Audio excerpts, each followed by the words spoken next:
Manchester United. They need to sell players, clearly, and they've made that very, very clear. But they want a number 9 as well. Who are they looking at? Yeah, a couple of names on the list right at the top of it. Benjamin Sesko, a player that is wanted by Newcastle United as well. Manchester United very much in the market for him. It's funny, a couple of years ago, he was on the radar of Real Madrid. He stayed within the Red Bull group, going from Salzburg to Leipzig.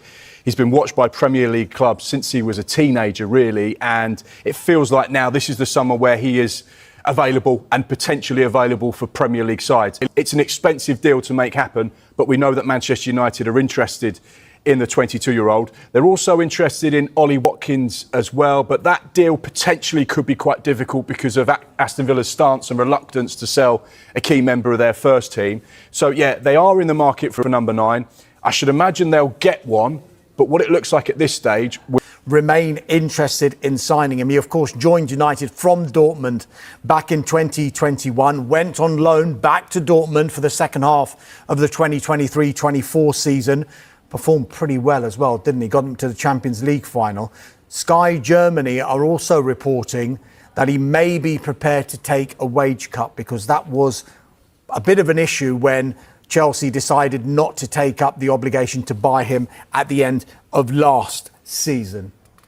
Now, might be some other players who could be on their way in at United as well, Michael. Yeah, this is one we were given yesterday. Now, we must stress this is just interest now. Gianluigi Donnarumma from PSG, the PSG Champions League winning goalkeeper. Now, why is there interest? Well, he's in the final year of his contract at PSG, and they're signing a new goalkeeper, Lille's Lucas Chevrolet. So, but we are told there's a possibility he might stay and challenge. And then someone like Sesko, that would be the type of summer that Manchester United fans would say, this is where we feel like we're back to being what we are. Now we need to start seeing it on the pitch. But in the window, they're certainly making all the right noises. Antony's Man United exit begins to take shape after Saudi Arabia offer. Antony looks set for a move away from Manchester United this summer, and his transfer away from the club is finally beginning to take shape after an offer from Saudi Arabia. Antony spent the last 6 months of last season on loan at Real Betis, lighting up La Liga as he led the club to the Europa Conference League final, where they were defeated by Jadon Sancho's Chelsea side. Even though he wasn't included in Ruben Amorim's pre-season squad, Antony has yet to find a move away from Old Trafford, despite his fine form towards the end of last season for Betis. Some people at Manchester United have reportedly suggested that Antony could be a good fit for Amorim's A return to Amorim's first-team squad is unlikely for Antony, as he receives offers from Saudi Arabia.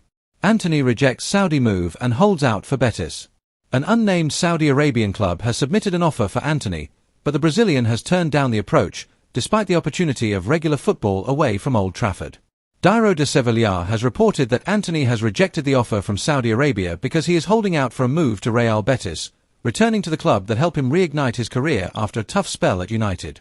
It is reported that Betis would be looking for another loan move because they couldn't afford the wage package that Antony would want if he were to leave the Red Devils permanently, meaning a full transfer is impossible for the time being. For Betis, the plan is moving forward as they wait for Antony, leaving a non-EU player slot in their first-team squad, an important factor if the Spanish side are to make a move for the Brazilian. United could be forced into Betis' demands. Having left him out of the pre-season squad, Amorim clearly doesn't see a future for Antony at Old Trafford, even if he were to drop back to right wing-back and compete with Ahmad. This puts Jason Wilcox in a poor negotiating position, as everyone knows the club need to sell the winger before the summer transfer window shuts, ideally before the Premier League season begins in just a few weeks. United still need to sell Alejandro Garnacho, Tyrell Malaysia and Jadon Sancho from the bomb squad, but it is believed that Altay Bayındır is also looking for a move away from Old Trafford this summer, searching for regular game time. Therefore, Wilcox and the transfer team may be forced into accepting Betis' loan offer for Antony, so they can spend more time focusing on other transfers before the window shuts.